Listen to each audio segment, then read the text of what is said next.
Folks, Black Star Network is here. Hold no punches. I'm real revolutionary right now. Support this man, Black Media. He makes sure that our stories are told. Thank you for being the voice of Black America, Roland. Stay black. I love y'all. All momentum we have now, we have to keep this going. The video looks phenomenal. See, there's a difference between Black Star Network and Black-owned media and something like CNN. You can't be Black-owned media and be scared. It's time to be smart. Bring your eyeballs home. You dig?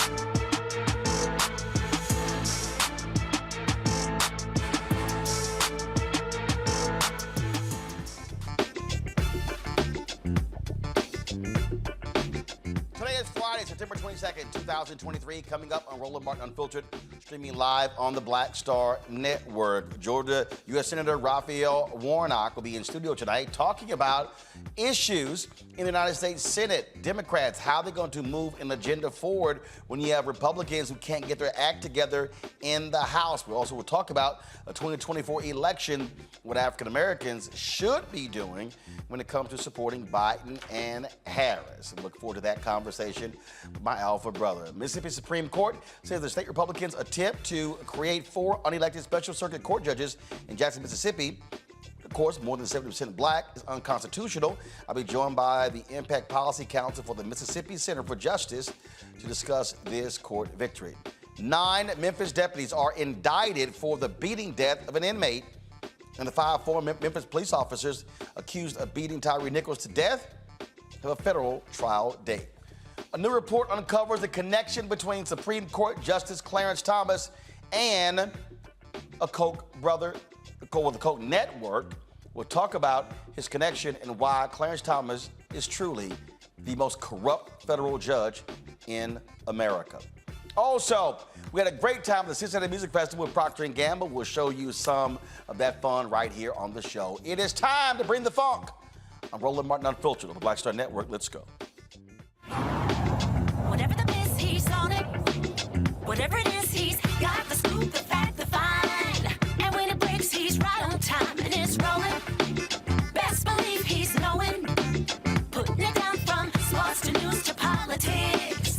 With entertainment just for kicks, he's rolling. It's on go, roll, y'all. It's Roland Martin, rolling with Roland now. He's funky, he's fresh, he's real, the best, you know he's Roland Martin now.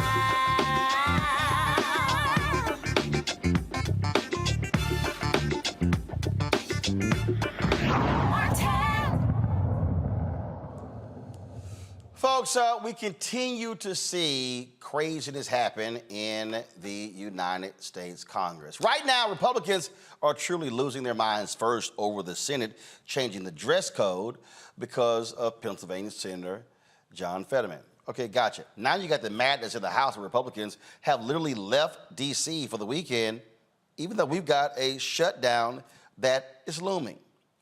These folks cannot get their act together. They literally are stuck on stupid. So you got Kevin McCarthy, that feckless Speaker of the House, who is being held hostage by his nutcase Freedom Caucus. When you've got Matt Gaetz and Marjorie Taylor Greene doing more talking than anybody else in Congress, you know you have truly lost your mind. The question is, when they come back, what are Democrats going to do? Republicans are demanding massive cuts to the federal government. But aren't these same people who voted for massive tax increases under Donald Trump, which of course added $8 trillion to the debt, representing 25% of existing debt? So what are they going to do? What should our reaction be? Are we going to remain silent and then watch the right lose their minds and then try to force President Joe Biden to accept their cuts? And let's be real clear, these folks will shut down the government. In fact, I'm going to play a clip a little bit later when Karl Rove talked about that, and he said, because this Fox News person said, well, why do Republicans always get blamed for shutting the government down? Karl Rove said, because they do. That's literally what they do. Y'all, they shut the government down when Trump was president. These people truly are nuts. My panel, Michael Imhotep, hosts the African History Network show out of Detroit, joins us. Matt Manning, civil rights attorney out of Corpus Christi, Texas. Killer Bethea, communication strategist out of D.C. I don't understand any of these nutcases. Hold on, let me. Michael, they really are crazy. And we don't have Michael yet. All right, so we lost Michael, so they've nobody able to get Michael back. I'll turn to Matt and Kelly. Kelly, I'll start with you. Here's my whole deal in this whole piece. This is where Democrats should literally say, you do you. Y'all let me know when y'all go through all y'all nonsense. I'll be here waiting. They should not commit to anything until the nuts in the House move forward. And my thing is, they fought so hard to get the majority. They fought so hard to keep power, Republicans, and then to use it or frankly abuse it in this manner in a way that does nothing for the American people, doesn't even do anything for their caucus or their own agenda. It is like they just thrive on chaos. They thrive on the misinformation and the uncertainties because the only way they can galvanize their base is if something is wrong and they can blame somebody else for it. But yeah, it's ridiculous up here in D.C. right now between that and indictments and impeachments that don't need to be here. It's crazy, and it's like no one is paying attention to the American people regarding what they need, how they need it, and how soon they need it. Because these are jobs and lives that we're talking about. Matt, again, these are the people who, they really don't care. They're insane. They're insane. And they will, without a doubt, they'll shut the whole thing down just because. And you see, they wouldn't even vote on a budget, and McCarthy was like, man, what's wrong with these people? Guess what, Kevin? They're yours. Yeah, and you see how they even put him in place. I mean, he's in a precarious position to begin with, considering they had so many votes to even let him be the speaker. And I think the reason is, Roland, partially is because they find that there's political capital to that, in terms of being obstructionist. That's why we're continuing to see it.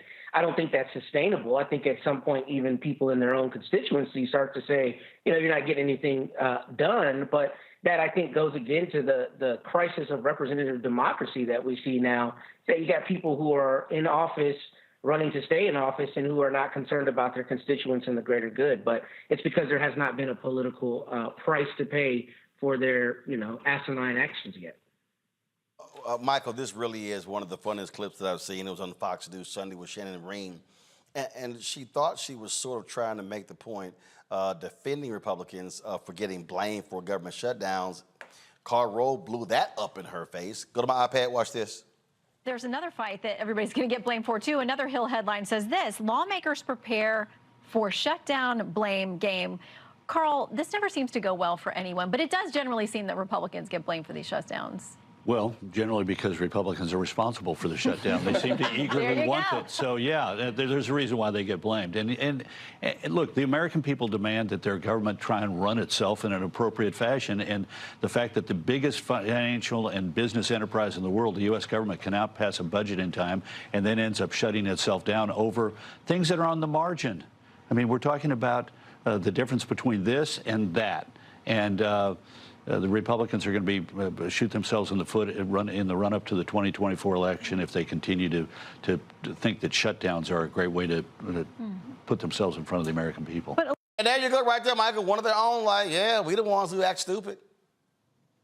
Absolutely. Karl Rove, I rarely agree with Karl Rove, but this is the time that I agree with him.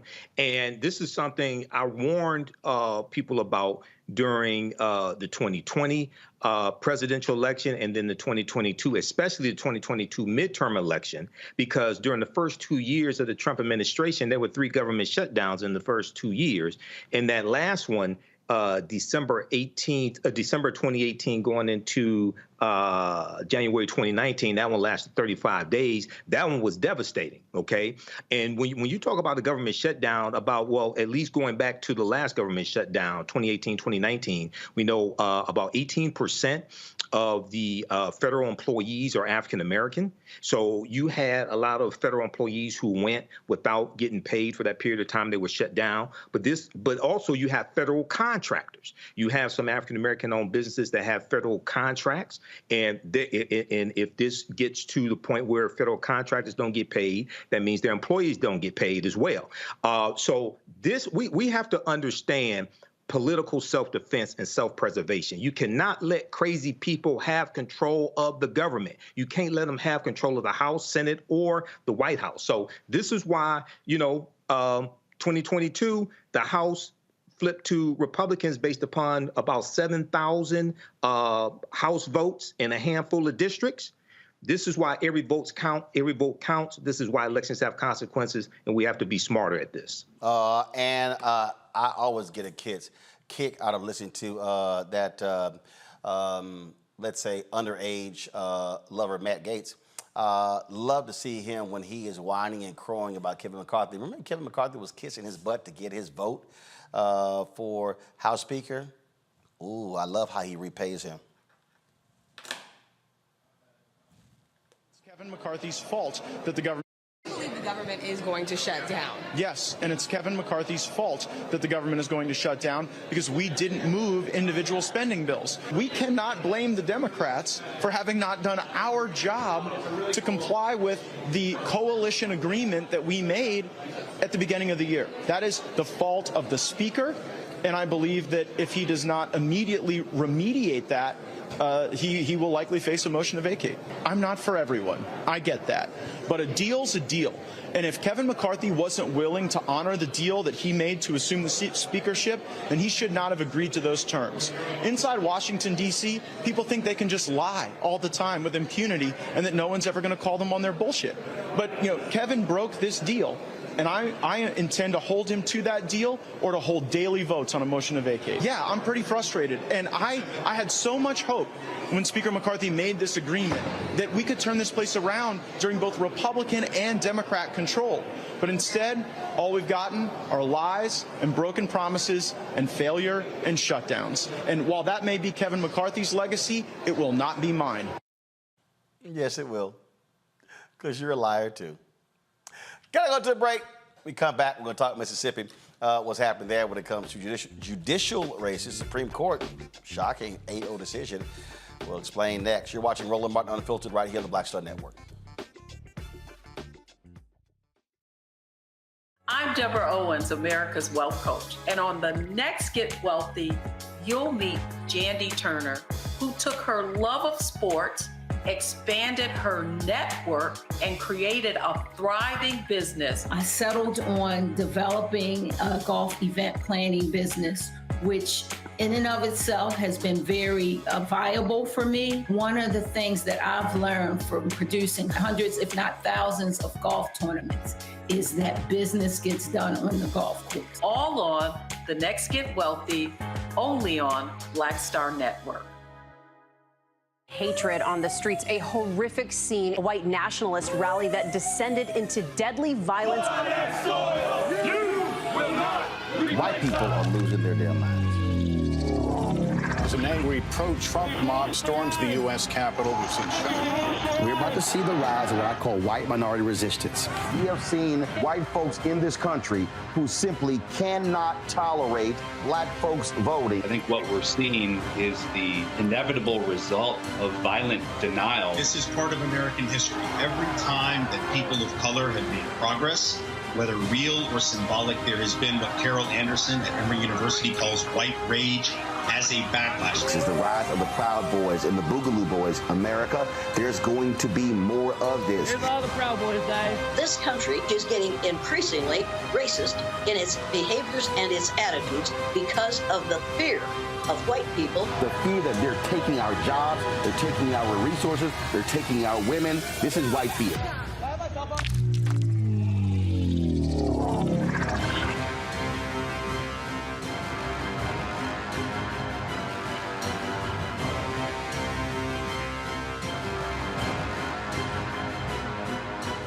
Hi, I am Tommy Davidson. I play Oscar on Proud Family, Louder and Prouder. I don't play Sammy, but I could. Or I don't play Obama, but I could. I don't do Stallone, but I could do all that. And I am here with Roland Martin on Unfiltered.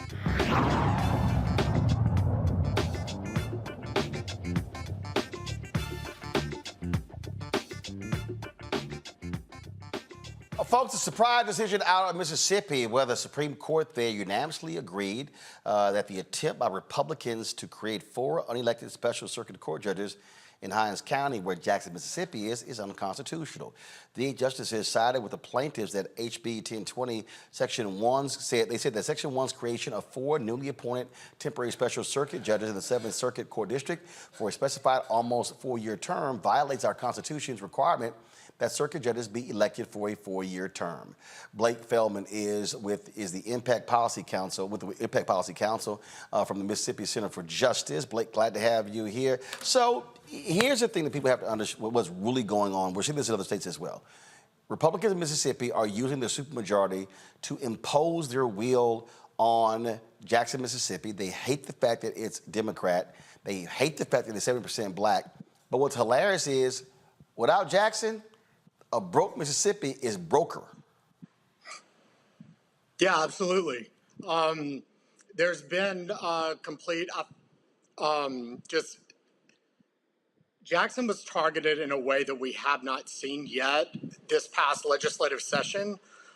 This is a big win. The coalition that organized quickly when this bill and others were introduced this session were vindicated yesterday, and this is great, but no one is naive enough to believe that the legislature is done targeting Jackson, that it all of a sudden now will believe that black people should be entrusted with the same rights to vote, the same rights to self-determination. Jackson will continue to be targeted, but it's been really deprived and starved of resources for a few decades now by a majority white legislature and all white statewide elected officials, which is really unfortunate. It cripples the state. It hurts everyone. It hurts white and black Mississippians. But this mentality of black people should not be able to govern themselves in the same way that every other municipality in the state is allowed, in the same way that residents of every other county in the state are allowed. Hinds County and Jackson were treated in a very gross, unfair, and discriminatory way this past session. And we're not just talking about this bill. There's so many others. These are the same people who literally refused to. I mean, the governor, when he said he was treasurer, he was proud of not funding Jackson, Mississippi. And then they told Chokwe Lumumba, the mayor, okay, you actually think, because he told me the story, he's like, you actually think you're going to go to D.C. and get Biden to give you some money for the water system? Lumumba came here, got $600 million. And then when he got back, they were like, yeah, we're going to run the water system now. Exactly.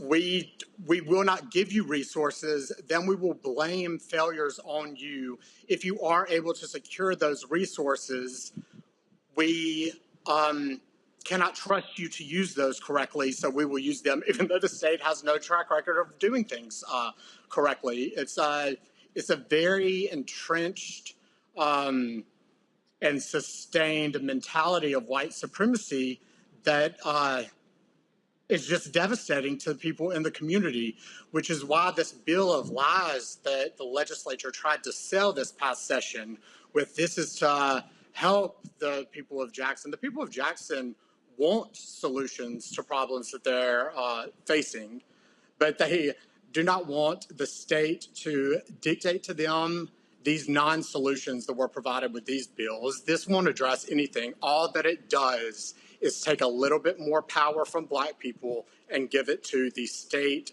and the statewide elected officials who happen to all be white.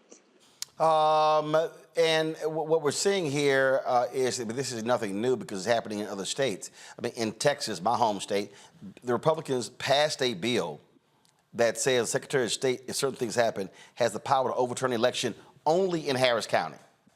254 counties in Texas, but they passed a bill against one county in Texas. And they've been targeting Harris County because it's a blue county. And so this is what Republicans are doing. They're wielding their power, and they are all the so-called local government, no big government, local control. It's amazing they only believe that when they're in power. Exactly. And I think that another thing that's very important, I'm glad you brought up Texas. Mississippi and Texas share the same Court of Appeals in the federal judiciary system. I think that these state legislatures that are very conservative believe the federal courts aren't going to stop us. The state courts aren't going to stop us. We can do whatever we want. And we're seeing this was a radical piece of legislation, House Bill 1020. Senate Bill 2343, expanding Capitol Police in those ways. These were very radical pieces of legislation.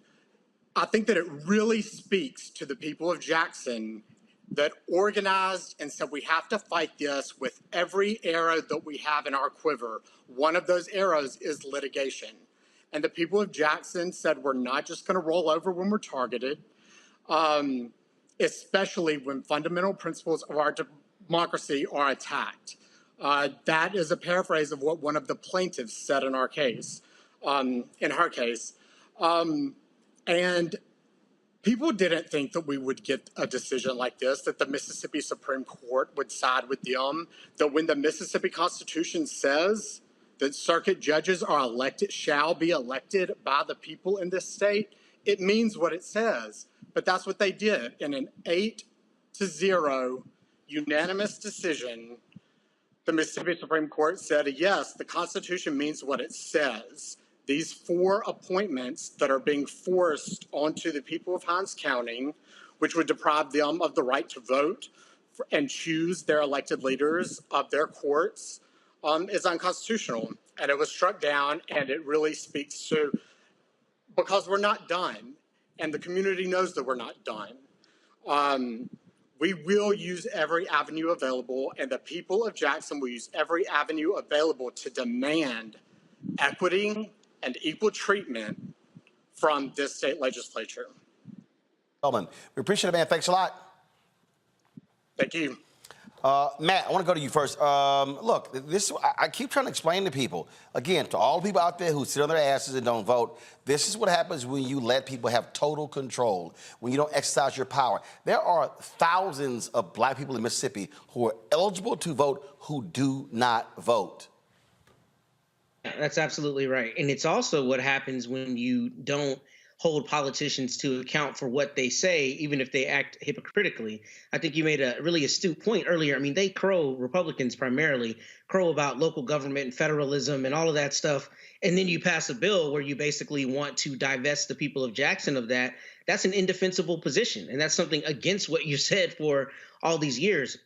And on top of that, to your point, I mean, not only is it about local control, but when you have 70% of the population is black and you want to create basically a conservatorship where white people get to decide what happens in those black people's lives and they have no meaningful say, I mean, that's abhorrent in 2023. And it's one of those things that only happens after you have seen fomenting of this kind of rhetoric, right? The kind of rhetoric, just like I actually spoke to, that black people can't take care of themselves and that we've got to take care of themselves. And, you know, they don't have the means of intelligently, pursuant to their Mississippi Constitution, electing the people who represent them. So this is why elections matter. And this is why holding politicians to account for what they say matters. Because if you're talking about local government and federalism and all these things, then you cannot pass bills that directly controvert that. And that's precisely what they intended to do here. But I am still concerned, Roland. I didn't hear if they're going to still create the district, how is that district or that circuit actually populated? I know that these judges have to be elected, but are those circuits going to be? They struck it down but they did approve one of them. So again, it's sort of it's also a weird ruling there. But basically, they got to go back to the drawing board for these 4 circuit judges because they're supposed to be like 3. It was supposed to be 4 terms, and so that's what's up with that one. Michael, I want to go to you on this because this is the thing. Again, we're seeing this in Tennessee. We're seeing it in Texas. In Tennessee, they literally split Nashville into 4 different congressional districts. They try to take away the airport authority from Nashville. Republicans in Georgia have been trying to do the exact same thing. Our people need to understand, again, if we do not vote, what is happening. These Republicans are trying to, we may say, oh, hey, we got Democratic mayor. These Republicans are saying, no, we're going to control your city from the state capitol. Absolutely, and especially in the former Confederate states like Mississippi is, like Texas is, like Tennessee is. And, your guest mentioned the state constitution of Mississippi. That's the Mississippi State Constitution of 1890. And you don't have to read the whole thing, but if you understand it, they impose poll taxes, literacy tests, but also a felony disenfranchisement law. So that if you committed a felony or certain types of felony, you lost your right to vote for life. And all this was targeting African Americans. The presiding judge over the state convention, his name was Solomon Saladin Calhoun. He said, we came here to exclude the Negro. Okay. And then when we look at Hinds County is 70%, more than 70% African American. So this is a continuation. Okay, this is a continuation of what happened after Reconstruction ends and these voter suppression tactics that they keep playing. This is why we have to understand politics as well as history and vote not just for people who can do things for us, but also vote to stop people who are trying to do things to us. Okay, so this is extremely important.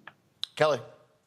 No, I agree with my panelists here. My main concern with this ruling, even though it was overturned, is that the court still emphasized that there's no constitutional impediment to what they did, meaning that they can do it again given they have exigent circumstances. And knowing how Mississippi's, they can absolutely more or less force an exigent circumstance upon Jackson, upon this county, to do what they just did. And that's still a problem. Just because it was overturned because of, some type of loophole doesn't mean it can't happen again by another loophole. So we still need to be aware. We still need to be proactive in this. And for Mississippians, vote. Make sure that you're holding your people accountable so that stuff like this doesn't happen again, and that y'all will actually vote judges in who can make sure that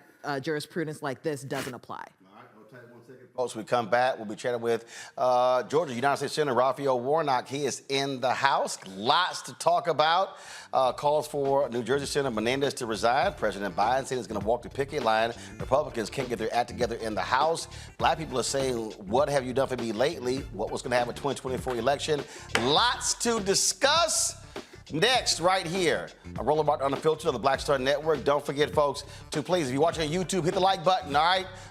Don't be lazy, hit the like button. Also, join our Bring the Funk fan club. Your dollars make it possible. I keep telling y'all, I'm out here fighting these. Look, I found out today there's one advertiser, they did not want to advertise with us because they did not like a commentary I gave about Texas Governor Greg Abbott. But I see they ads on Fox News. So y'all need to understand how they do black-owned media. And so your support is absolutely critical. Our goal is to get 20,000 of our fans contributing on average $50 each. That comes out to $1 million a year. Folks, that's $4.19 a month, 13 cents a day. A lot of people say they can't afford that. Totally understand. Had a woman today at the Congressional Black Caucus Foundation, AOC. She's like, I don't want a picture. I'm making my contribution. I don't know how to use Cash App. So I punched it in for her, and she gave her contribution. I certainly appreciate that. So send your check and money order to P.O. Box 57196, Washington, D.C. 20037-0196. Cash App, $RM Unfiltered. PayPal, R Martin Unfiltered. Venmo is RM Unfiltered. Zelle, Roland at RolandSMartin.com. Roland at RolandMartinUnfiltered.com. Be sure to get a copy of my book, White Fear, How the Browning of America is Making White Folks Lose Their Minds. Available at bookstores nationwide. Amazon, Barnes & Noble, IndieBound, Chapters, Books A Million, Target. Download the audio copy on Audible. We'll be right back. When you talk about blackness, and what happens in black culture. We're about covering these things that matter to us, speaking to our issues and concerns. This is a genuine people-powered movement. There's a lot of stuff that we're not getting. You get it, and you spread the word. We wish to plead our own cause. Too long have others spoken for us. We cannot tell our own story if we can't pay for it. This is about covering us. Invest in black-owned media. Your dollars matter. We don't have to keep asking them to cover our stuff. So please support us in what we do, folks. We want to hit 2,000 people, $50 this month, raise $100,000. We're behind 100,000, so we want to hit that. Y'all money makes this possible. Checks and money orders go to P.O. Box 57196, Washington, D.C. 20037-0196. The Cash App is $RM Unfiltered. PayPal is R Martin Unfiltered. Venmo is RM Unfiltered. Zelle is Roland at RolandSMartin.com.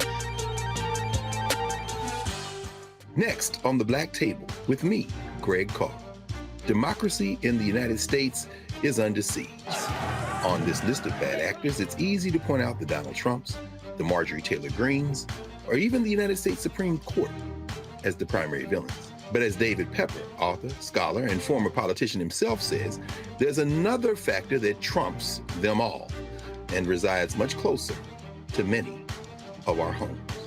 His book is Laboratories of Autocracy, a wake-up call from behind the lines. So these state houses get hijacked by the far right, then they gerrymander, they suppress the opposition, and that allows them to legislate in a way that doesn't reflect the people of that state. David Pepper joins us on the next Black Table, here on the Black Star Network. All change is not growth. Right. But thoughtful change is real good fertilizer. And that's what has been so beneficial to us. But you also were not afraid of the pivot. Well, and I'm a black woman in business. Come on, I don't care how I dress up. I don't care who I'm speaking with. I don't care what part of the world I am in. I still am a black woman in business. Being afraid of the pivot, being fearful of change is not what got me here. Respectful of change, respectful of pivot, yeah. Fearful, no, no.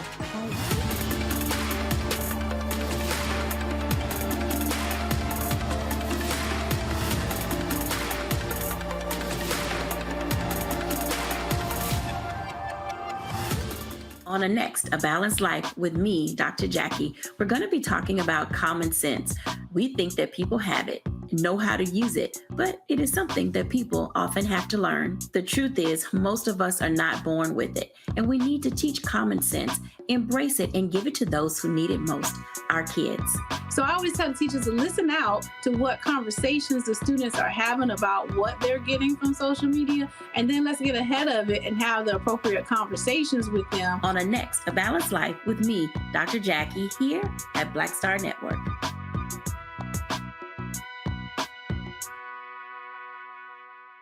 Next on The Frequency with me, Dee Barnes, the amazing Drew Dixon. She gives us the details behind the HBO documentary that shed light on the alleged sexual assaults by Russell Simmons. And we're talking about the Netflix documentary, Ladies First, right here on The Frequency on the Black Star Network.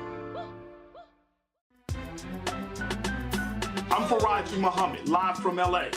And this is The Culture. The Culture is a two-way conversation. You and me. We talk about the stories, politics, the good, the bad, and the downright ugly. So join our community every day at 3 p.m. Eastern and let your voice be heard. Hey, we're all in this together. So let's talk about it and see what kind of trouble we can get into. It's The Culture. Weekdays at 3, only on the Black Star Network.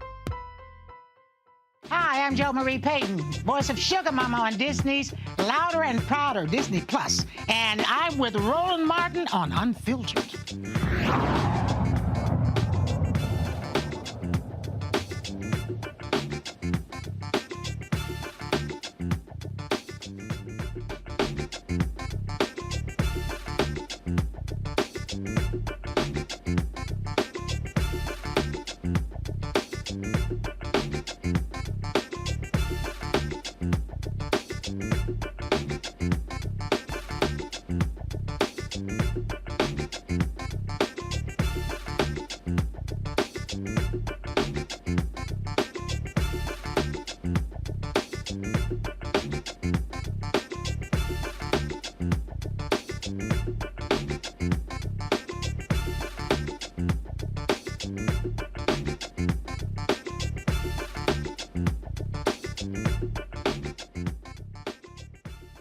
folks, he was reelected to a full six-year term. Remember, 2020, there was a runoff. It was Raphael Warnock, John Ossoff. Both of them were in highly contested runoff elections in Georgia. You know, we dang near moved to Georgia for those 5 weeks to help them with that. Well, for Senator Ossoff, he had the full six-year term. Senator Warnock, he had to run again in 2022, but now he can go, all right, cool. I'm here for 6 years. After folks turned out in big numbers, he joins us right now. Frat, been waiting for you to get here, to come sit in the chair. Good to see you, brother. It ain't like you know, it ain't like it's a hot seat, you know. But sometimes it can get a little hot. Look, but, I won 5 elections in 3 years, but who's counting? Here we are. Yeah, good to see you, man. A whole lot of elections. Absolutely good to see you. A lot going on in D.C. Congressional Black Caucus Foundation, AOC, is going on. Right. We'll chat about that in a second. But it's been a crazy news day already. One of your colleagues indicted in New Jersey. Democrats in his state have been calling for him to resign. Your thoughts on this indictment of Robert Menendez, $480,000 in cash found in his home, and literally the feds say DNA of one of the folks involved who was bribing him found on envelopes. When you have a very narrow margin already in the United States Senate. Well, listen, all of us who are elected to public office, for me, that represents a sacred trust and covenant between the person elected and the people who elected you. We'll see how all of this plays out. This is very fresh, and we'll witness a judicial process at work. And I saw one story before that he has already given up committee gavel, but some of the Democrats are saying, look, there's no way you can, because it's already been indicted before. It was a hung jury. They're saying, look, the feds, put out literally the cash and the envelopes, things along those lines, on the Department of Justice website. And with already a very tenuous situation, a very small margin, you do not have a lot of room to work with there in the United States Senate with Democrats. Well, one of the great things about our country, at least we extol, is that no one is above the law, no one is below the law.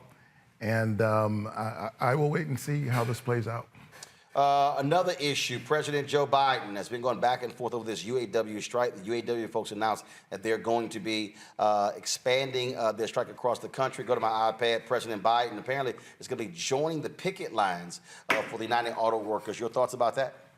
Well, listen, I'm a big champion of workers. And, I watched my dad. He wasn't a member of a union, but I watched him work hard with his hands. He was a small business owner. I don't think most people mind working hard. They just want to share in the prosperity that they're helping to create for others. And so the strength of collective bargaining is an important tradition in our country. We're seeing it play out. And by the way, I don't buy this political divide you see often between being pro-worker and pro-business. I want to see businesses thrive so that families can thrive. But it's important for workers to have that kind of collective strength so that they can negotiate. And when that's not there, we see this increasing wealth divide, and people are not able to thrive.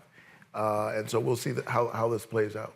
One of your colleagues, Senator Tim Scott, made a statement that if people go on strike, they should be fired. President Joe Biden's team did not wait long to turn a lot of these Republican comments into an ad. We'd love to play this, get your thoughts on it. Go to my iPad, Anthony.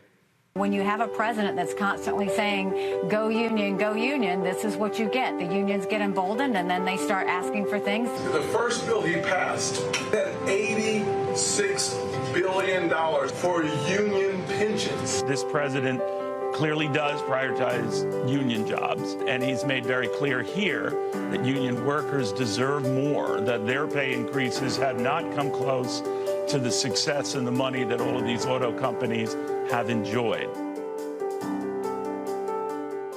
The thing that's interesting is we're seeing numbers.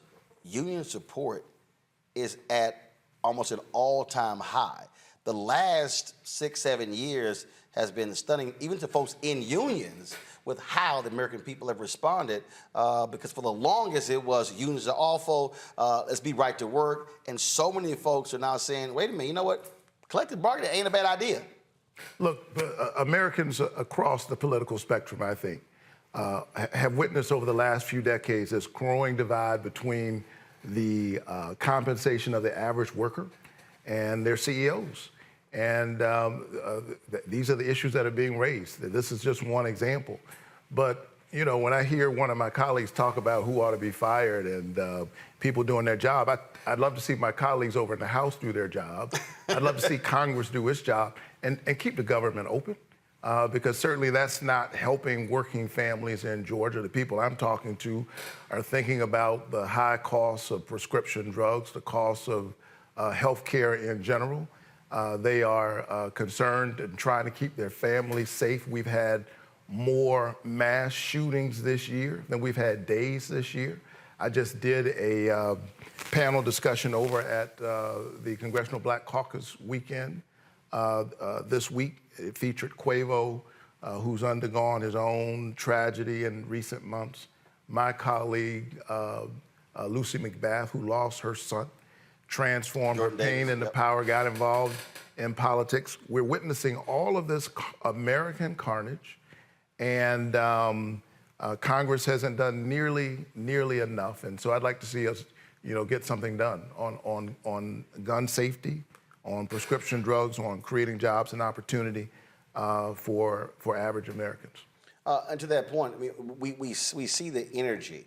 We saw the energy in Tennessee when the Republicans booted out two out of three, both African Americans. Gloria Johnson wasn't booted out, and they were responding to the people who were demanding change after there was a shooting at this Christian school. Then the Republicans there then began to literally throw people out who were holding up signs.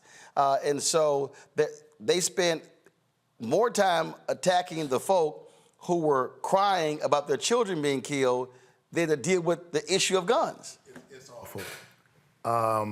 You know, what we witnessed in Tennessee, we've seen time and time again, another tragic flashpoint. And for folks who are trying, you know, this happens so often, I'm not sure people even remember what happened. But a killing at a Christian school involving the youngest of children and others, and you had a movement emerge, people responding to that. And rather than using their power to do something about safety, we saw this anti-democratic effort afoot in the Tennessee legislature. They threw these young legislators out. One of them visited my church in recent months, and I was certainly inspired by their leadership, by their voice.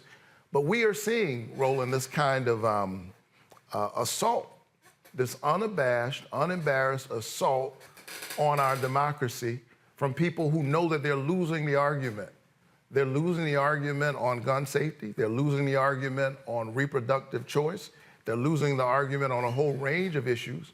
And so rather than have the people pick their representatives, the representatives are trying to pick their voters or throw out the representatives that the voters have selected. You won't hear me say this much, especially on Roland Martin Unfiltered, but a Fox News poll said that 87% of Americans believe that we ought to have universal background checks. We ought to at least know who's owning the guns, and yet no real discussion, something I was pushing my colleagues on in recent weeks and in recent months.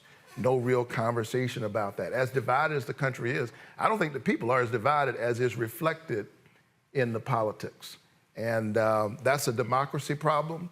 And the Congressional Black Caucus, whose weekend I chair this year, has always been at the center of that conversation. We've got to do something about all these issues, but I think job one is fighting for the democracy itself. And I do think that Black people, given our history, given our struggle, just to have our humanity acknowledged, to have our voices heard, have always had a special role to play in that. And I'm proud to be a part of a movement that centers racial equity, but is multiracial in its expanse and is focused on giving the people their voice back in their own democracy. You talked about the CBCF. I moderated a panel today with Congressman Hank Johnson about expanding the courts. And what he argued is that, first of all, we've expanded the courts before. They did not begin at 9.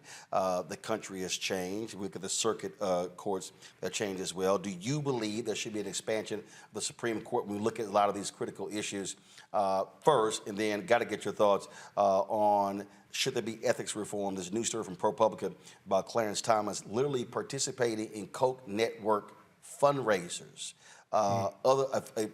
Republican judges are saying that absolutely crosses the line. A Supreme Court justice should not be attending fundraisers for right-wing conservative groups. Well, sadly, the Republican leader certainly believes in expanding the courts. He's perhaps the only living senator who's actually done it. But certainly there ought to be ethics and accountability in the courts. I mean, this is a foundation of what it means to live in a democracy. We are watching what's happening in the Supreme Court. Clearly, it seems to me there is not a willingness to hold themselves accountable. And so we've got to do something, I think, at the congressional level to push ethics reform. Whether you are elected to office or you're serving on the court, people have to know. I mean, this is how the democracy works.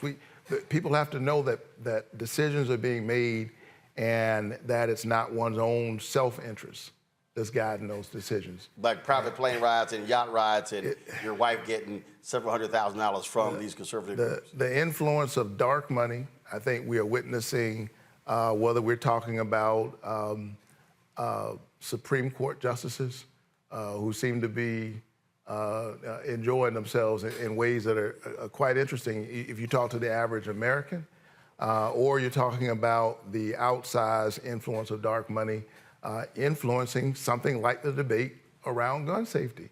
Again, there's movement on this issue in the public.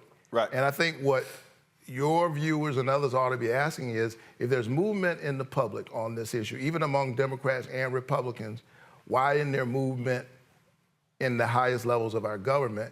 And that's because of the outsized impact of dark money in our politics, because of racial and partisan gerrymandering, people who are in districts and the only thing they're worried about is being challenged by somebody more extreme than them.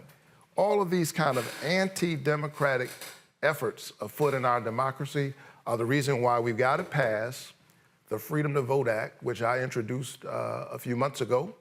And also later this year, I'll introduce the John Lewis Voting Rights Advancement Act. I'm gonna come back to that. You mentioned the CBC a little bit earlier in terms of what their focus is.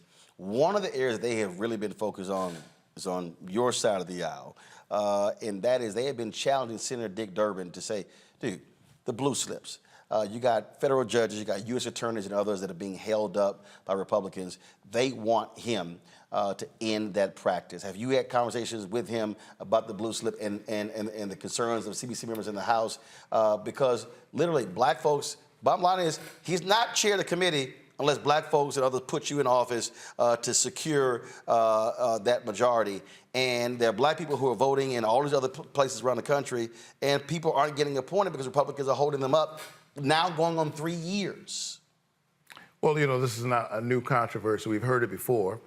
And depending on who's in office and who has the majority, it plays a couple of different ways. And it's something that I'm interested in as a member of the Senate. Obviously, I vote to confirm all of these folks if they're brought up for a vote. That blue slip has been used.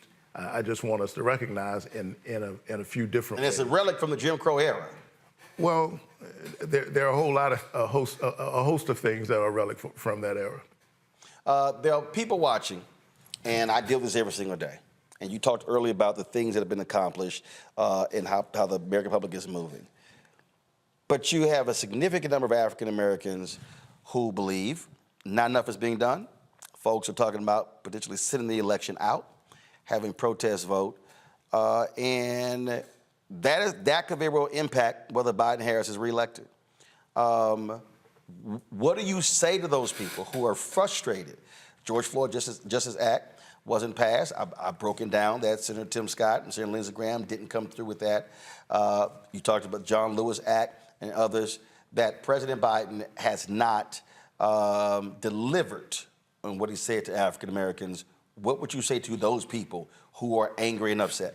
Well, first of all, in a very real sense, there is no such thing as sitting out a vote. To not vote is to vote. But the last four cycles, the black vote has gone down. That has implications. And look, I wish that this were just another ordinary election, as consequential as that would be. But I think this is an election to save the democracy itself. And we have fights about a whole range of things. Change has been slow and hard in this country. Black folk know that better than anybody. It comes in fits and starts, but the democracy is the framework in which we get to fight. And we are clearly in a fight at a fundamental level between those who believe in democracy and those who don't. That's the choice in this election. And but you tell the White House they have to make a better argument, because Terrence Whitberry has his data. When he actually tells people go, nothing's been done, they're frustrated. But then when he literally explains, they go, it literally changes the data. So it seems as if those who have actually passed things might want to do a better job explaining what they've done. That's what a campaign is all about. And I think that story will be told over the next few months. Look, President Biden and Vice President Kamala Harris have been most effective. Here they were elected in the midst of a pandemic, unlike anything we've seen in our lifetimes, with a 50-50 Senate, thanks to what we did in Georgia, gave us the slightest of majorities we could have had. And with that slightest of majorities possible, we were able to pass the American Rescue Plan, which strengthened businesses, which kept our municipal governments flowing and operating, and had a provision, which was one of my favorite. It expanded the child tax credit, which would cut child poverty 40 to 50%. I'd like to see us extend that expanded child tax credit. We passed the first bipartisan. I want to talk to Senator Joe Manchin about that. We passed we passed the first bipartisan infrastructure bill. After folks talking about infrastructure week and talking about infrastructure for a generation, we finally got something done on that front. We passed the CHIPS and Science bill. We passed the first, the largest veterans benefits program in a generation. And then we went back and passed the Inflation Reduction Act, which invests in American manufacturing, clean energy, and it contains my bill, which capped the cost of insulin for folks on Medicare to no more than $35 of out-of-pocket costs per month. I'm running into people all over Georgia all the time who say that literally changed their lives. And I'm hopeful that sometime between now and the end of the year, we will move another prescription drug bill through the Congress, which will include my provision, my bill, which would cap the cost of insulin for everybody, people with insurance, people who don't. I can tell you that matters in a state like Georgia, where we have 1 million diabetics. 12% of the adults have diabetes. That this has been an effective administration, and yet there's more work to do. Last question. I think it's an easy one. So what do you tell those folks who say Biden just too old? He should not run again. He's too old. Well, listen, that's part of the conversation. But I would say point to look at how effective he's been. Look what he's got done, and look at the alternative. I'm proud to stand alongside this president and this vice president, and I look forward to working with them over the next few years. All right. Well, Senator, glad to have you. Look forward to having you back again here in the blackest newsroom in the country. Good to be with you, my alpha brother. Oh, yeah. You ain't gonna find as much black art in any other news show. Never not at CNN, MSNBC. It looks great. You all should see what I'm seeing. Absolutely. Appreciate it. All right, Thanks Roland. a bunch. Take care, man. All right. Thanks a bunch, folks. Got to go to a break. We'll be back. We'll chat with our panel. More on Roland Martin Unfiltered right here on the Black Star Network. Back in a moment.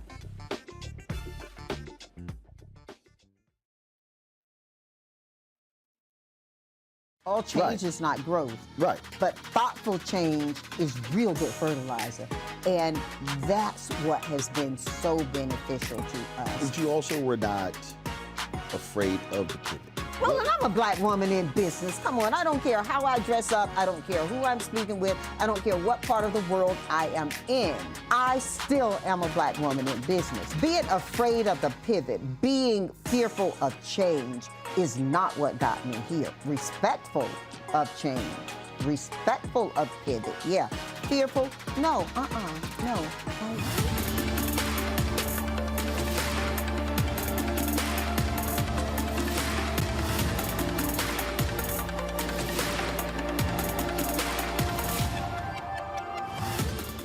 When you talk about blackness and what happens in black culture, we're about covering these things that matter to us, speaking to our issues and concerns. This is a genuine people-powered movement. There's a lot of stuff that we're not getting. You get it, and you spread the word. We wish to plead our own cause. Too long have others spoken for us. We cannot tell our own story if we can't pay for it. This is about covering us. Invest in black-owned media. Your dollars matter. We don't have to keep asking them to cover our stuff. So please support us in what we do, folks. We want to hit 2,000 people, $50 this month, raise $100,000. We're behind 100,000, so we want to hit that. Y'all money makes this possible. Checks and money orders go to P.O. Box 57196, Washington, D.C. 20037-0196. The Cash App is $RM Unfiltered. PayPal is R Martin Unfiltered. Venmo is RM Unfiltered. Zelle is Roland at RolandSMartin.com. On a next, A Balanced Life with me, Dr. Jackie, we're going to be talking about common sense. We think that people have it, know how to use it, but it is something that people often have to learn. The truth is, most of us are not born with it, and we need to teach common sense, embrace it, and give it to those who need it most, our kids. So I always tell the teachers to listen out to what conversations the students are having about what they're getting from social media, and then let's get ahead of it and have the appropriate conversations with them. On a next, A Balanced Life with me, Dr. Jackie, here at Black Star Network.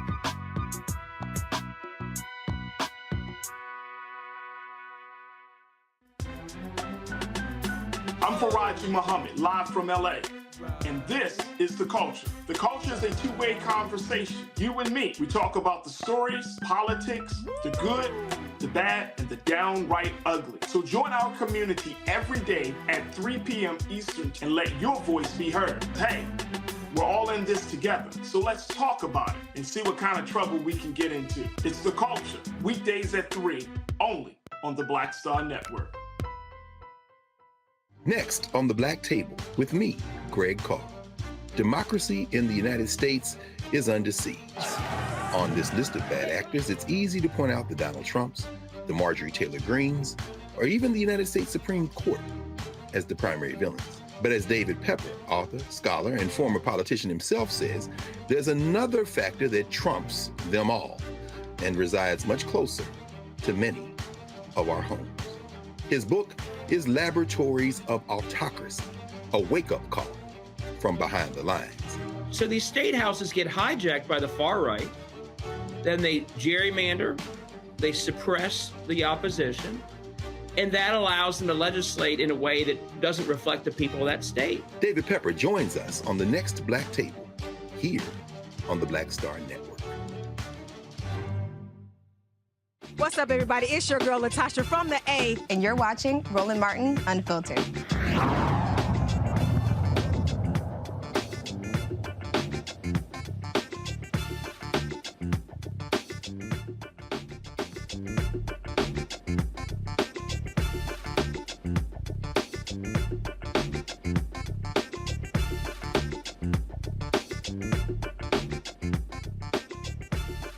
Camera.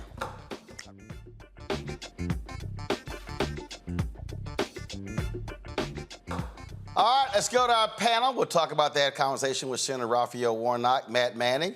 Reverend Warnock, smooth with the answer regarding blue slips in the Supreme Court. Didn't want to really take a stand on that one.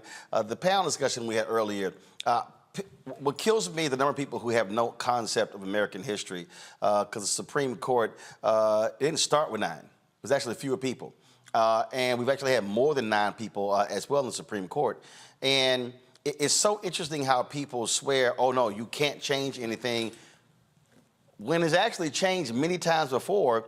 And really, I see right now there's a significant problem.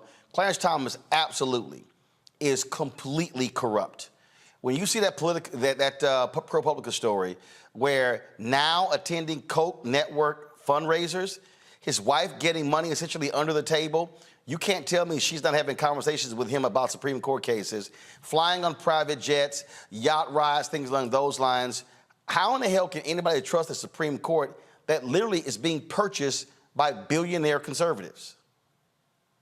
Trust them. And not only can you not trust them, the problem with this is we're talking about the branch of government that has to most be above any appearance of impropriety, right? These are the people who are calling the balls and the strikes, so to speak. So if they're slanted, that puts everything into the context that you can't trust anything. And here's the reality of it. I like Senator Warnock a great deal, but I feel like a lot of the conversation was the same rhetoric we hear. And the reality is a lot of people don't want to be involved in government for two reasons, or rather vote for two reasons. One, we say the United States is a democracy. It's not. It's an oligarchy, right? There's a small number of people who really run things, and the rest of us are left out. And with Congress, they're not passing bills that stop school shootings. It's hard to pay for your bills at the grocery store. The gas pump is expensive. It's hard to get health care and to pay for it. So on the ground, I feel like your average American feels like their concerns are not really being met because all we see is political pageantry. And I say all of that to say the same is the truth with the Supreme Court. Now, if you look at the way our government was founded, the Supreme Court was never intended to be the strongest branch. In fact, one of its first major decisions gave it the power to do what it does now, which is review the constitutionality of the laws. So for them to be very clearly slanted, we obviously need to change something, and we need to do something differently, particularly where that branch has developed the outsized power to decide on the ground what happens to our lives, right? The healthcare decisions we can make, who we can marry, where we can live, all these kinds of things are in their hands. So when you have somebody who is very clearly slanted one way, then you cannot expect that there's ever going to be a fair shot when you come up to argue. And you're not wrong. There's no way that Ginny Thomas is not talking to him about the cases coming before him, as are the people who are sending Alito on these private jets and to these private events into Italy. So, the reality is there's corruption afoot, but it's particularly insidious because that's the branch that is supposed to be most above the fray, and the branch who seems to be most resistant now to putting in ethics to hold itself accountable. Michael, this is a ProPublica story. Go to my iPad. You see right here, Clarence Thomas secretly participated in Coke Network donor events. And you go into the story, you'll see here, it says on January 25th, 2018, dozens of private jets descended on Palm Springs International Airport. Some of the richest people in the country were arriving for the annual Winter Donor Summit of the Koch Network, the political organization founded by libertarian billionaires Charles and David Koch. A long weekend of strategizing, relaxation in the California sun, and high-dollar fundraising lay ahead. Just after 6 p.m., a Gulfstream G200 jet touched down on the tarmac. One of the Koch Network's most powerful allies was on board, Supreme Court Justice Clarence Thomas. During the summit, the justice went to a private dinner for the network's donors. Thomas has attended Koch donor events at least twice over the years, according to interviews with 3 former network employees and 1 major donor. The justice was brought in to speak, staffers said, in the hopes that such access would encourage donors to continue giving. Michael, there's without a doubt Clarence Thomas should be resigning from the Supreme Court. He is completely compromised. Absolutely. Yes, he should resign. But also, we have to really connect the dots with this and understand the role that Leonard Leo plays, understand the role that not just the Koch brothers, but when you look at somebody like Mitch McConnell, who blocked 103 federal judge nominations from President Barack Obama after Republicans took back control of the Senate in 2014. And then Mitch McConnell blocked Merrick Garland, who was Obama's Supreme Court nominee in 2016. And, there's talk back and forth about expanding the courts, things like this.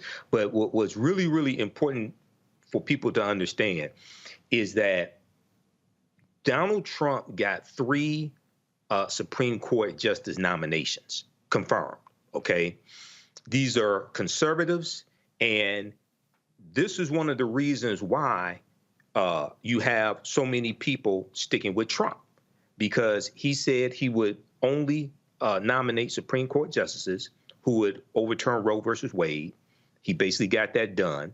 And we have to understand what happens, why voting for president is so important, but also the Senate, because the president nominates federal judges and Supreme Court justices, which right now are lifetime appointments, but the Senate confirms them, okay? So a lot of people don't understand how all these dots are connected, and they keep seeing these negative things taking place. This is not as difficult to remedy as many people think. We got to vote better people in the office and vote more competent people in the office and vote criminals out of office, regardless of whether they're Democrat or Republican. Kelly, look, when I asked the senator specifically about obviously expanding the courts, but also what's happening with Senator Dick Durbin, the bottom line is this here. Democrats don't necessarily want to, take fire at their own, but the CBC has been very, very clear about Senator Durbin, saying, man, look, we put you in power. The voters put you in power. How are you letting Republicans still dictate with this old blue slip practice? Democrats are afraid to do anything because, what happens when we're not in the majority and they are? Well, hell, Senator Lindsey Graham did the exact same thing. So this is the thing that drives me crazy when it comes to Democrats. Republicans flex power. They use power. They wield power. Democrats, I don't know if we want to really do that because, what might happen if we don't have the power? You deal with that when you don't have it. Facts, right? My issue with this is the fact, like you said, when Republicans have power, they wield it. The irony is, if Democrats wielded their power, they would be 10 times more powerful than Republicans have ever been. We always tout the mantra that Democrats are the big tent party. Well, how about we actually leverage the fact that we're the big tent party, and if people don't want to be part of the big tent, risk it. We're still going to be a big tent. And we're still going to have 10 times more power than the Republican Party because we are so diverse, because we have this marketplace of ideas within the party that we can leverage to get even more of what we need across the board. But because we are so scared of looking like Republicans, which frankly at this juncture is impossible unless you want to be racist and monolithic too, just leverage it. And what I liked about being in CBC, ALC this week is seeing all of these congressmen, all of these powers that be in rooms with solutions. We actually got to see what the big tent looks like and what the ideas are in this big tent. And all we need to do is leverage it well enough for it to actually be realized. All right, hold on a second, folks. We come back. What the hell is going on in Memphis? First, the cops who killed Tyre Nichols. Now we got these folks in the jail who are awful there as well. My God, Memphis, really? We'll discuss that when we come back right here on Roland Martin Unfiltered on the Black Star Network. You two folks, hit that like button. I see y'all commenting. Hit the like button. Also, your donations are critically important to our survival. It's important for you to support us in what we do. I purposely am not charging people to be subscribers because we want our information to be available. I can't tell y'all how many people have been stopping me at Congressional Black Caucus Foundation, ALC, saying they watch the show, they appreciate the show. Young people, older people. I've had college students. And so don't think for a second that we're not having an impact. In fact, I got a post from a woman in Henderson, North Carolina. She hit me on Instagram. And she said to me that she is running for city council in Henderson, North Carolina because of what she learned watching this show. She said, please keep teaching young folks like me. Folks, though that is a reality of what's going on. Send your check and money order to P.O. Box 57196, Washington, D.C. 20037-0196. Cash App is $RM Unfiltered. PayPal are Martin Unfiltered. Venmo is RM Unfiltered. Zelle, Roland at RolandSMartin.com. Roland at RolandMartinUnfiltered.com. And of course, be sure to get a copy of my book, White Fear, How the Browning of America is Making White Folks Lose Their Minds. And, of course, download the Black Star Network app, Apple phone, Android phone, Apple TV, Android TV, Roku, Amazon Fire TV, Xbox One, Samsung Smart TV. We'll be right back. I'm Deborah Owens, America's Wealth Coach. And on the next Get Wealthy, you'll meet Jandy Turner, who took her love of sports, expanded her network, and created a thriving business. I settled on developing a golf event planning business, which in and of itself has been very viable for me. One of the things that I've learned from producing hundreds, if not thousands, of golf tournaments is that business gets done on the golf course. All on The Next Get Wealthy, only on Black Star Network. Next on The Frequency with me, Dee Barnes, the amazing Drew Dixon. She gives us the details behind the HBO documentary that shed light on the alleged sexual assaults by Russell Simmons. And we're talking about the Netflix documentary, Ladies First, right here on The Frequency on the Black Star Network. Next on the Black Table with me, Greg Carr. Democracy in the United States is under siege. On this list of bad actors, it's easy to point out the Donald Trumps, the Marjorie Taylor Greens, or even the United States Supreme Court as the primary villains. But as David Pepper, author, scholar, and former politician himself says, there's another factor that trumps them all and resides much closer to many of our homes. His book is Laboratories of Autocracy, a wake-up call from behind the lines. So these state houses get hijacked by the far right, then they gerrymander, they suppress the opposition, and that allows them to legislate in a way that doesn't reflect the people of that state. David Pepper joins us on the next Black Table, here on the Black Star Network. This is Essence Atkins. It's the Love King of R&B, Raheem Devon. It's me, Sherry Shepherd, and you know what you watch. You're watching Roland Martin, Unfiltered.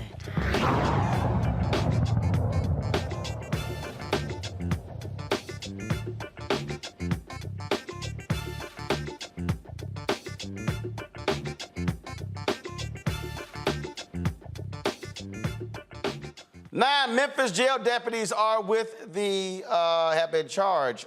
First of all, they're in jail with the death of a black man who died in custody nearly a year ago. 33-year-old Gershon Freeman died inside the Shelby County Jail after an encounter with jailers on October 5th, 2022. According to an autopsy, Freeman suffered cardiac arrest while he was restrained. His manner of death has been classified as a homicide. Stevan Jones and Courtney Parham are charged with second-degree murder and aggravated assault in concert, resulting in death. Second-degree murder and aggravated assault in concert, resulting in death. Damian Cooper, Ebony Davis, Larico Elliott, Anthony Howell, Chelsea Duckett, and Jeffrey Gibson are facing one charge of aggravated assault in concert, resulting in death. The ninth jailer has not been identified.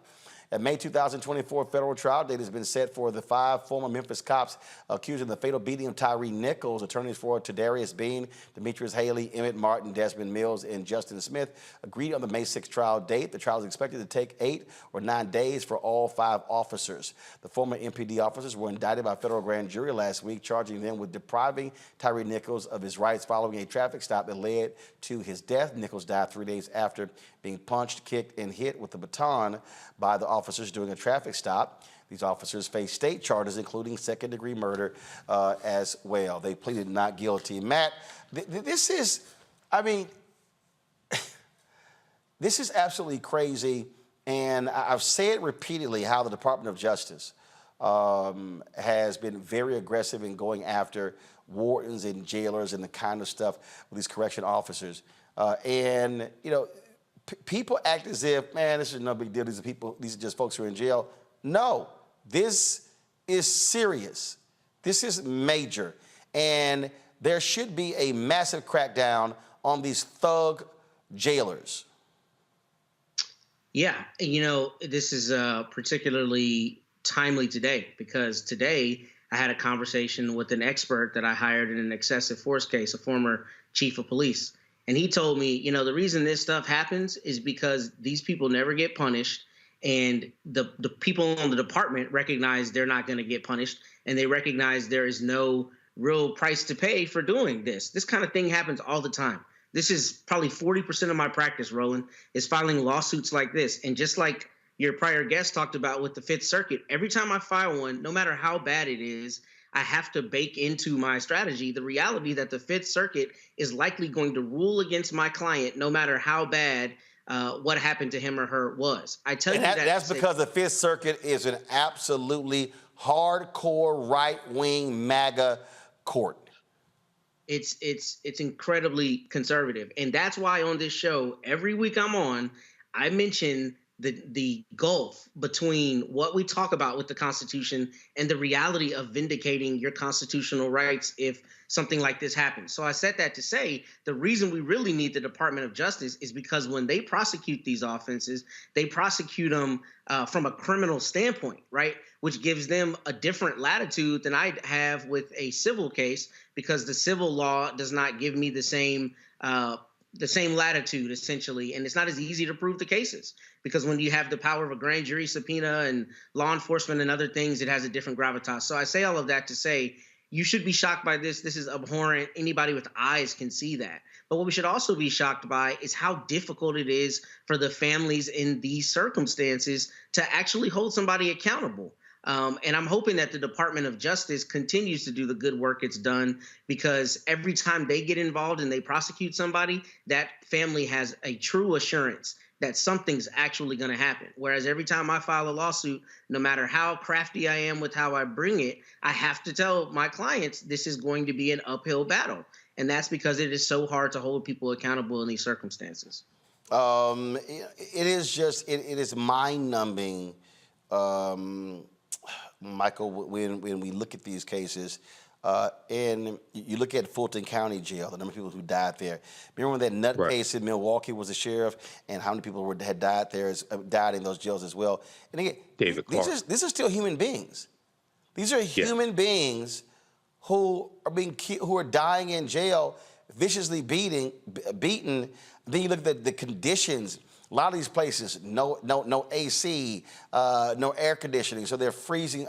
No heat. They're freezing to death, or they're profusely sweating. I mean, sewage and flooding, and we've covered this, just Mississippi and Alabama, all over. But this is an epidemic in this country.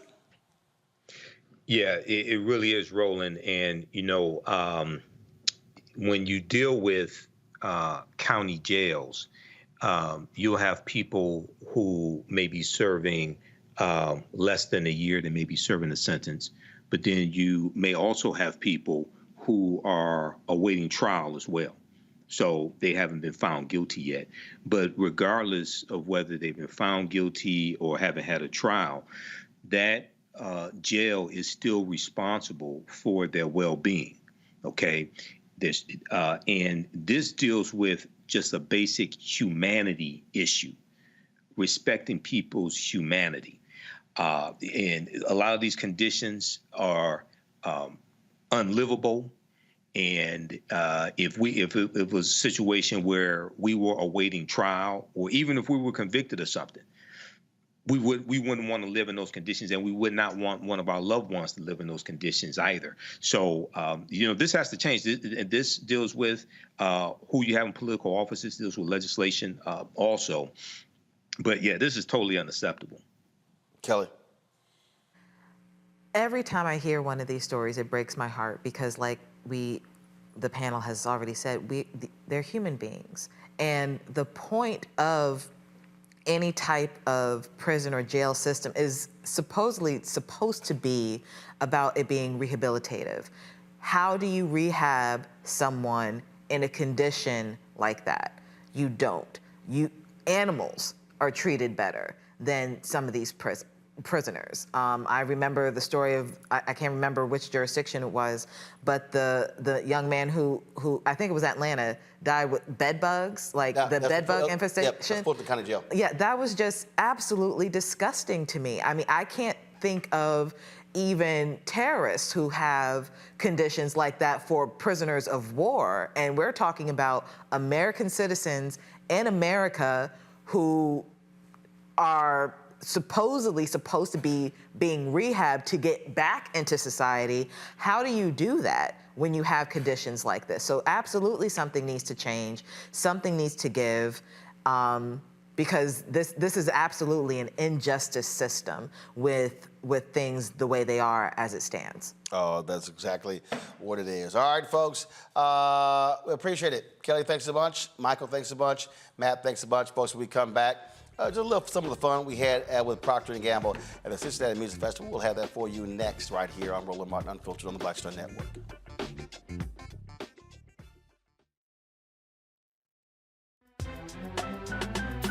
I'm Faraji Muhammad, live from LA. And this is The Culture. The Culture is a two-way conversation. You and me. We talk about the stories, politics, the good, the bad, and the downright ugly. So join our community every day at 3 p.m. Eastern and let your voice be heard. Hey, we're all in this together. So let's talk about it and see what kind of trouble we can get into. It's The Culture, weekdays at 3, only on the Black Star Network. Next on The Frequency with me, Dee Barnes, the amazing Drew Dixon. She gives us the details behind the HBO documentary that shed light on the alleged sexual assaults by Russell Simmons.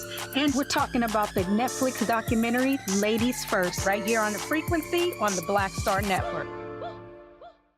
All change is not growth. Right. But thoughtful change is real good fertilizer. And that's what has been so beneficial to us. But you also were not afraid of the pivot. Well, and I'm a black woman in business. Come on, I don't care how I dress up. I don't care who I'm speaking with. I don't care what part of the world I am in. I still am a black woman in business. Being afraid of the pivot, being fearful of change is not what got me here. Respectful of change, respectful of pivot, yeah. Fearful, no, no.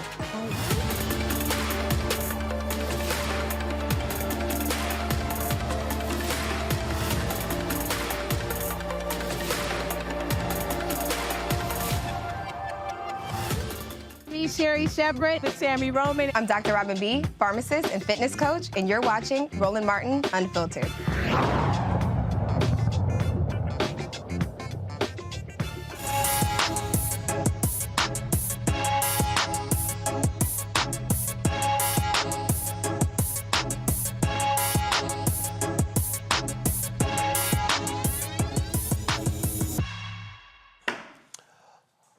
Folks, when we were in Cincinnati for the music festival, we went to several of the P&G activations, had a lot of fun at one of the activations where they were focused on kings and queens. Check it out.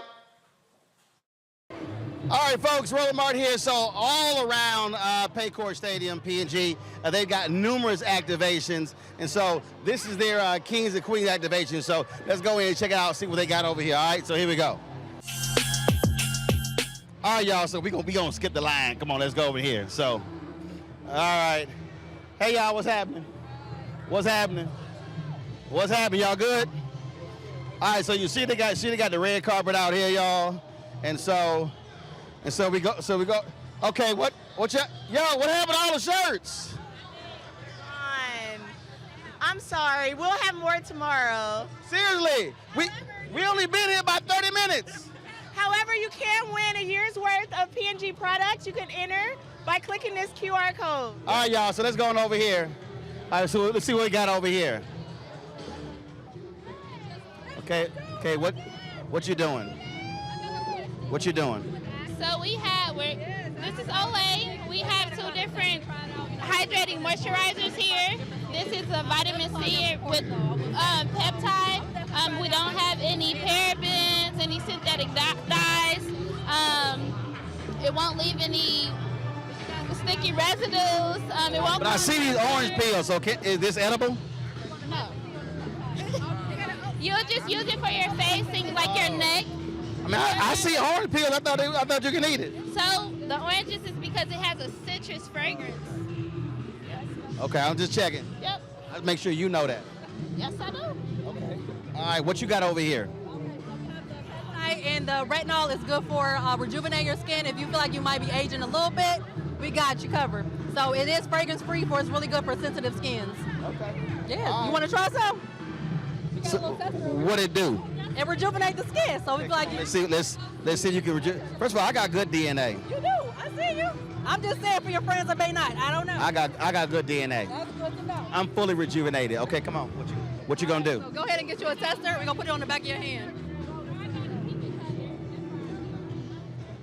And you tell me what you think. I thought it was for the face. You can, but right now just try it on your hand just to test it out.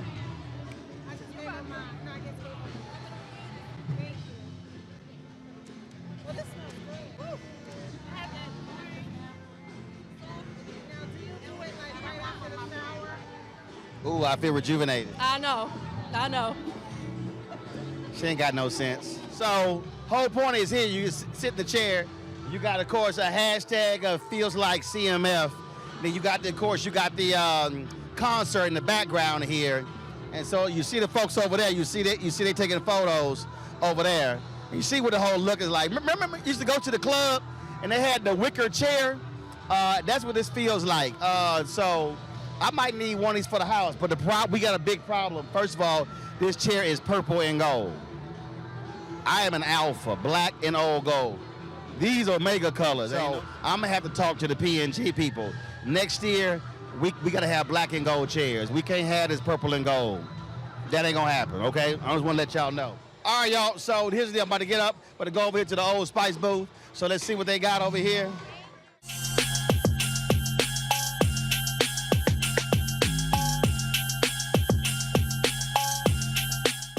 All right, what y'all got? What y'all doing over here? Oh, man, we got the Say what? We got Old Spice, got you smelling real nice, man. I'm Donnie here at the Old Spice stand. What's going on? Who am I talking to right now? Really? Nah, I'm just playing with you. You about to get cut. Nah, I'm just messing. But yeah, we done at the music festival, man. My name's Donnie. We got Old Spice. We're giving them away right here. It's a king booth. So all beautiful kings and queens, no matter your skin color, you're still a king, you're still a queen. Come down and show some love and have fun and be safe. All right, so look, they gave me this bag. I ain't got nothing in it. What's up? Let me hook you up then. Look, this is the first time. All right, come on. Bam. Look. That's it? Make sure you start over That's here. it? Yeah, that's it right here. I would say we can't get you. What's the rest? What you got over here? Y'all got more exfoliate. Is that the Dion Cole special? Yeah. So what is that? This is the new gentleman's blend that you can find inside of Kroger's. Old Spice Gentleman's Blend. Yes, sir. If you could smell this through the microphone, he'll tell you right now how it smells. All right. Smell pretty good, right? Then we got the 2-in-1. We got the face wash, and then we also got the body wash as well. This got the little bit of oatmeal smell in it. Go ahead and take a whiff of that. Let them know how it smells. I want the cream of wheat. I heard that. But yeah, that's all we got right here so far. Cool. All right, Donnie. All right, take care. Holla. All right, what y'all got? Hey, first and foremost, 06 to the good bros. All right, what's happening? So it's King C. Gillette. So we have some beard balm. Gonna keep the beard nice and soft for you. So you need this to grow the beard out. This is gonna be the beard thickness. No, I ain't. 14 days. First of all, this right here is, see, what I got right now is too thin for me. Was too thin for me. So yeah, I got to keep it down. Still use some of this though. Keep it soft. Oh really? Good, absolutely. All right, so let's see. So how much supposed to like a dab? About a nickel size. A little bit more than that. There you go. Rub it together. Get it smooth in there. Yeah, there you go. This one smells good too. Charlotte! There you go, man. Listen, it's gonna be dangerous for you out here with that on. Tell me. It's gonna be dangerous for you out here with that. Charlotte's supposed to be snapping. I don't know what she's doing over there. Snap, Charlotte!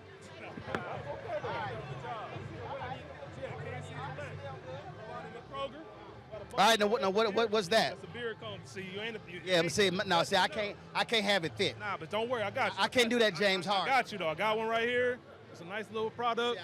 Keep it smooth. Keep it smooth.